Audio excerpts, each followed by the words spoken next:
All right, guys, welcome to the video. This one's pretty exciting, pretty crazy, doing some big mods. It's been a while. And this video is kind of going to serve two purposes. One, to just show the cuff and what it does and the performance differences and kind of the adventure of putting them on. Big thanks to my buddy Clint. He's a genius and he was absolutely who made this happen. The second thing that this video may serve to do is kind of an installation guide. He is looking to offer these for various different airplanes. He's done some Cubs. Now the S-7, the profile he's using is similar basically to what he's using on his Badlands Traveler. So the idea is that this is going to be available for possibly a variety of airplanes. The 7 is one of the harder ones to put it on because the leading edge skin doesn't extend underneath the wing. Because it has a pipe spar right up front and then a leading edge coming off the top, but there's nothing underneath to attach to. I mean, you have the ribs, but it's in between the ribs. There's nothing to hold the cuff up tight against the fabric. So that was the challenge we were up against, and I'll show you what he dreamed up in order to get around that. I would recommend, if you are gonna have one of these done, to go to Clint's place in South Dakota if you can, and do it that way. Just because he's got the tools, the knowledge, and you know, he's good at this kind of stuff. So it's a big asset. But after you see the video, you'll kind of know what you're up against and can make that decision on your own. So anyway, that's what we're doing. Let's get into it. So all I need is just pinch this right here and hold it against this aluminum strap because that's our guide. On this side over here. Yep. Hold on. Okay. To make sure. Yep, just right there is good. Okay. Now, hold that. It backed away on your side just a touch, but yeah, it looks pretty even. Okay, there's one. This is the top side.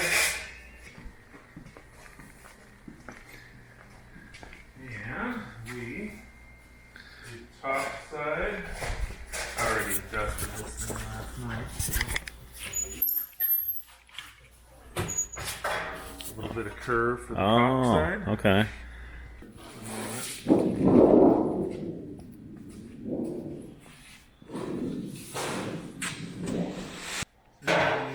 Let's see, you can be on this side, and I can be on that side. Okay. What we gotta do, we gotta stuff it through. Till it bottoms out. Right there, now you can pull this out. Okay. And what we want to do is grab it with one hand, and we just kind of want to pull it out so it kind of comes out all together if possible. Yeah. This aluminum 6 is not forming tight like the O2O did. Not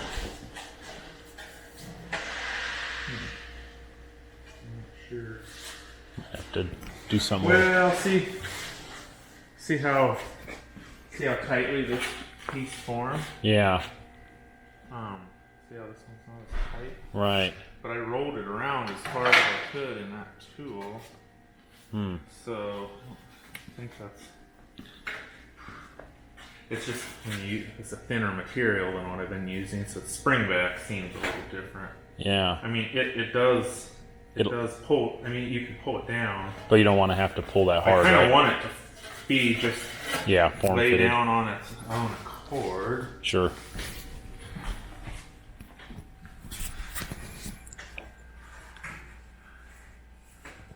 I guess we could try another Lexan strip. Right. So we're adding Tighten it up a touch more. Lexan shims here, and it's forming it better now, getting a lot closer to the profile he wants. Yeah, this is our first try at doing 016, Right. and so things are just a little different. Sure. I'll get another strip and we'll Okay. try to form it with 2 of them in there. Settled with 2 shims. Disaster. So that's going to be kind of sort of how it. Yeah, that profile looks pretty good. I mean, if you come up here now where Right. this is all cinched down, Okay. Yeah. and just stand up there on our OSHA approved stool. I mean, see the profile of the wing. It still blends in pretty good. It's not below, you know, the wing. Yeah. No, it really isn't. It's actually perfect because it's exactly what you wanted to do, was straighten the bottom of the wing. Yeah, so basically just- instead of it curving up like this, we're kind of making it just Yeah. kind of just run straight, but it's not a droop down. Yeah. It's just kind of flattening. Yeah, it just flattens the bottom, which is the idea. That's really cool. Well, look at that, folks. It's going together. It's the first side, so we're still figuring things out. But he's getting it done. Codename Badlands STOL Kit. Yeah. It kind of looks like a Zenith now. Oh, okay. Let's cut, redo. This is exciting and terrifying all at the same time. You guys know me. I do a lot of mods, but it's mostly engine tuning, turbo, mechanical type stuff when it comes to, or like even the panel. I don't mind working on, but I've done a lot of rigging and tweaking. When it comes to this kind of stuff, I didn't have the confidence to do it without somebody who's done a lot more of this. And he has the tools. You know, he's got a shear and forming tools and brakes and a lot of stuff for making those parts. And that's something I'd like to have more of, that kind of equipment, and get a little bit more into this kind of stuff. It really is fun.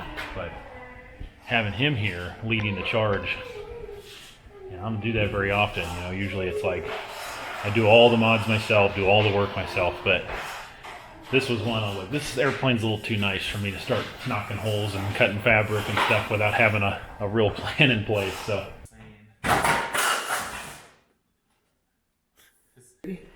yeah.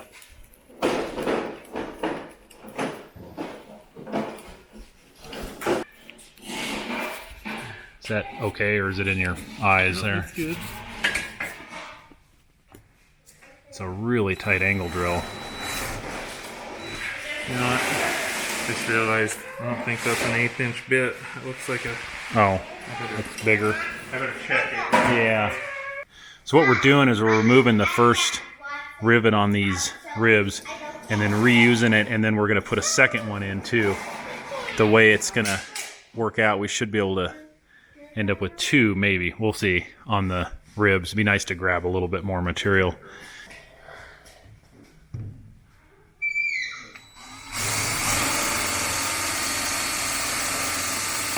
Was it an 1/8 inch, or did you have to change it? Yeah, I had to change it. Yeah. Okay, hopefully you can see this. So what I'm doing here is he drilled out those rivets, but I got to get the head of the rivet off, so I'm using a soldering iron, just gently melting around the head a little bit, and I take a screw, just screw it into the rivet head just a touch and pop them right out, and then maybe touch it with the iron a little bit more till it's kind of flat and clean. So I'm just working on shearing some Lexan here. These are the strips, of course, that go on the inside to pull the fabric up tight against the new leading edge. All right, so we're rolling here. We got the Lexan in. You can see there, it pokes out just before the rib, so it all will lay down. In other words, there's a high spot on the center of the rib, and the Lexan stops before it, so it kind of all lays flush. Getting the first screw in and the first hole drilled is where we've had a challenge. Once you get one in, we're rocking and rolling pretty good. But that first one, we had to kind of reach through and help it a little bit, so we're not quite sure how it's going to go on some of these bays where we don't have an inspection plate. Yeah, we melted the fabric so it would kind of keep the ends a little more robust from tearing and further and whatever. Okay, so here's what we figured out on how to do these Lexan pieces where there's not an inspection plate. We got about 3 or 4 bays that are hard. We burned a little hole in, used a little, right angle pick, pull down on the plastic, then you can drill and screw while you're holding that down. Once you get one started, then the rest of the drilling and screwing goes a lot better. But these spans are too big, it's too flexible. The drill bit just pushes the Lexan away, and right. You can't get a hole and you can't start a screw. But exactly. So this is our little breakthrough idea. Yeah. So then we just use a little flush mount screw, so the metal will lay over that without it doing it, popping, pushing back. I think. Got her? I think so. Go ahead and try that. Feels solid. Yep.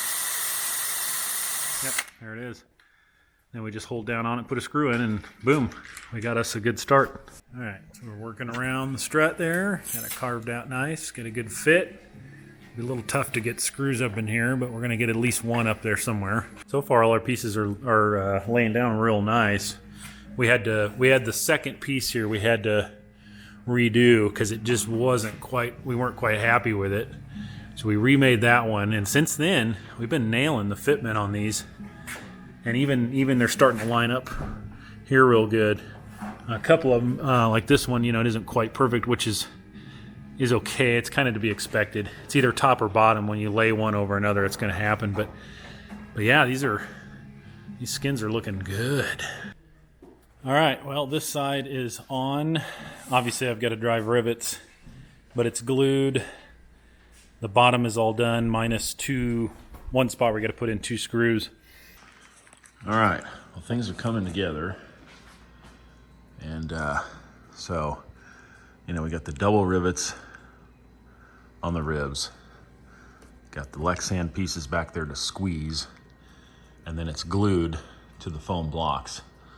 And then the rivets on top, you know, the countersunk rivets on top, there's a bajillion of those. So, boy, that top looks good. So originally I was gonna paint it. I already bought all the paint. And I was gonna paint it the gray color because I'm trying to match the blue, and if it doesn't come out quite perfect, it'd look kind of bad. So I thought, well, I'll do the gray because the wing transitions to that dark gray anyway. That contrast won't look too bad. And that paint would blend the waviness a lot better. That dark on dark, I think, would not show the waviness in the metal.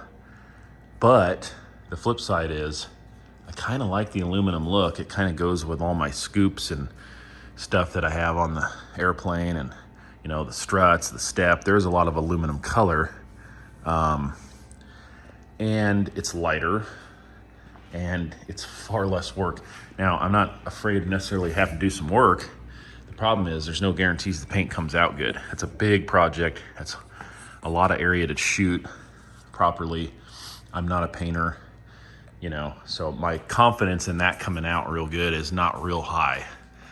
So I can avoid all that if, say, I clean it real good, clean off the, you know, the paint for the metal, and then like Scotch-Brite it and kind of give it the same sort of look as like this stuff, where it's kind of dirty right now, but it's just got kind of that brushed look. I thought, well, that would be certainly not bad, other than, again, the waviness kind of shows up a little more because of the light and dark color. So anyway, that's what I'm faced with. I do like the lighter option. You know, in total, the metal was like 4.5 pounds, and, you know, add in a little other stuff, it's probably under 5 pounds, but we'll call it 5 pounds. So, you know, it's like the paint adds more. It's nice to not add any more than that because sub 5 pounds isn't bad. Anyway, those are my thoughts. Guys, let me know what you think. Be interested to hear what you think.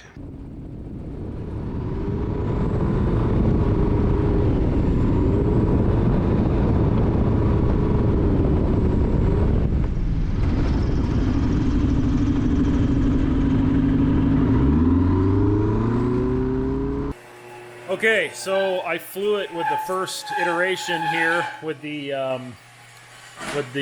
STOL Kit on, and everything positive. So no VGs are on it right now. And I would say it was flying slower without VGs with the STOL Kit than it flew with VGs and no STOL Kit.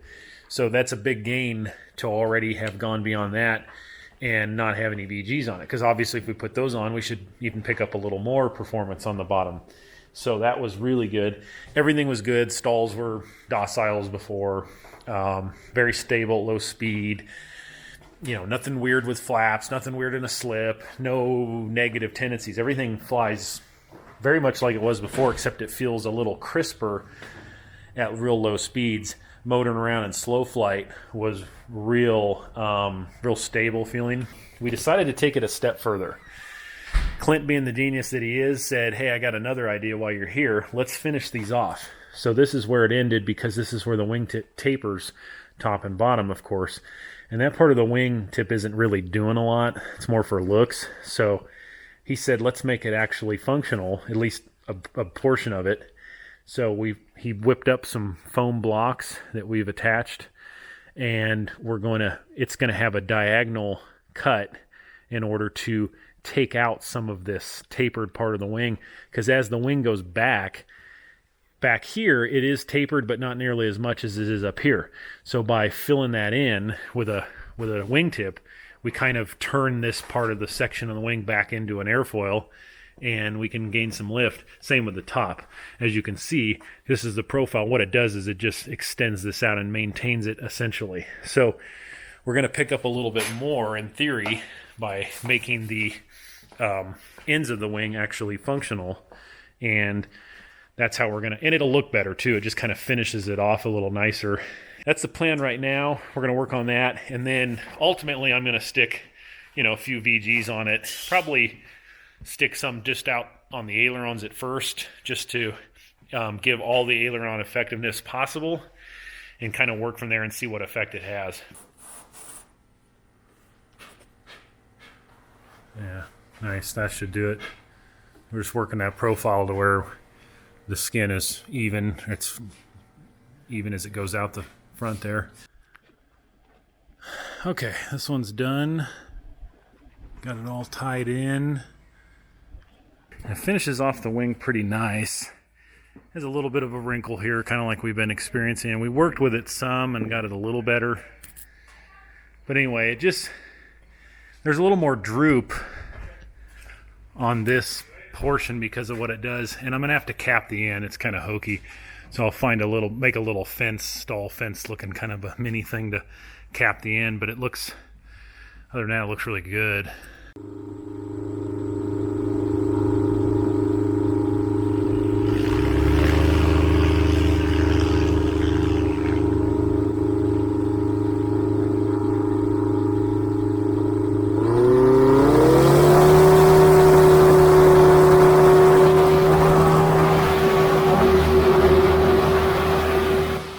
So a couple weeks before that, when I was up there for the Black Hills Flying, we were filming a lot of stuff for the Badlands Traveler, which will be coming up in a later video.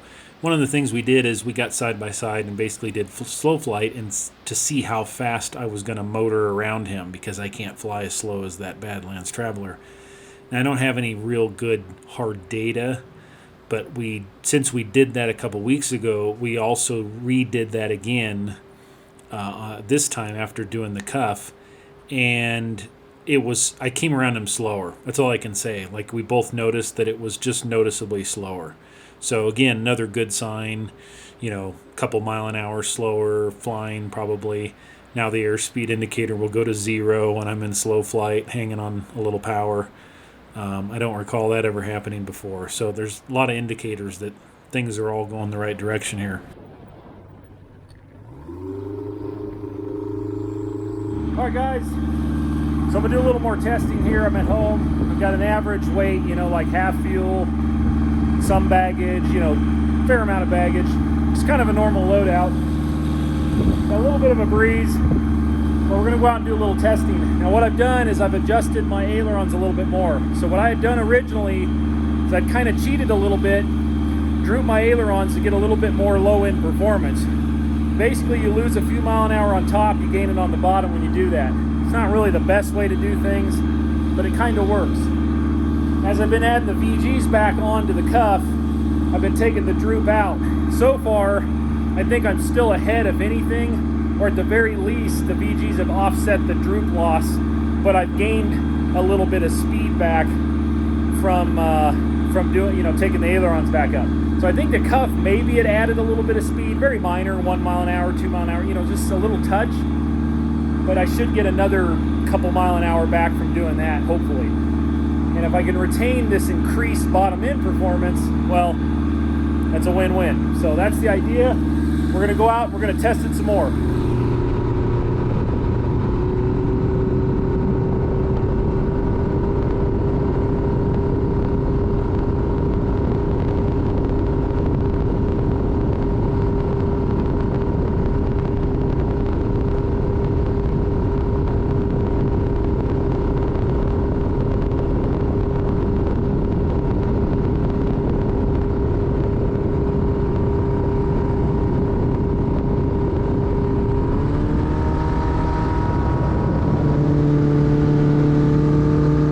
All right, guys, I just want to stick another clip in here. You guys may remember this spot. This is that sketchy spot that I did a video on a while back and was kind of thinking, I may not go in there for a while.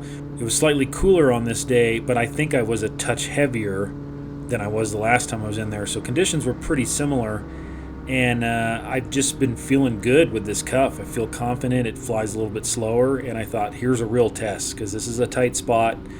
And I should mention, when I was testing on this particular day here, I had just finished the little wingtip pieces I made, these little mini like stall fences, and I did extend the VGs, the last like 20% of the wing, the inboard part of the wing, like in front of the fuel tanks.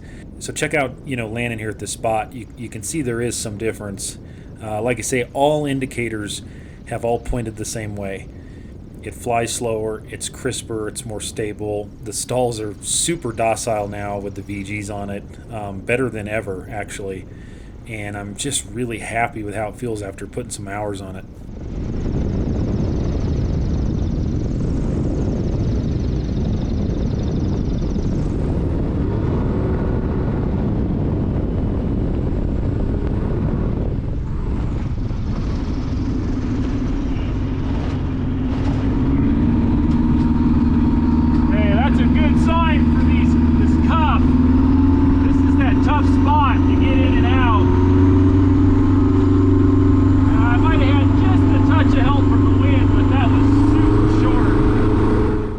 So again, you can see on takeoff here, it was a little bit less sketchy compared to the last time I was in there. And, like I say, I had a little help from the wind landing. That hurts me on takeoff, so all things are equal, being one way in, one way out.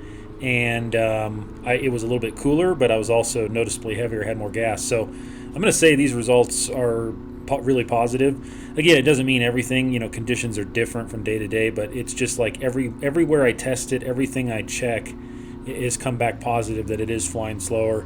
The numbers I'm seeing are real, and what I'm feeling is real. So that's good.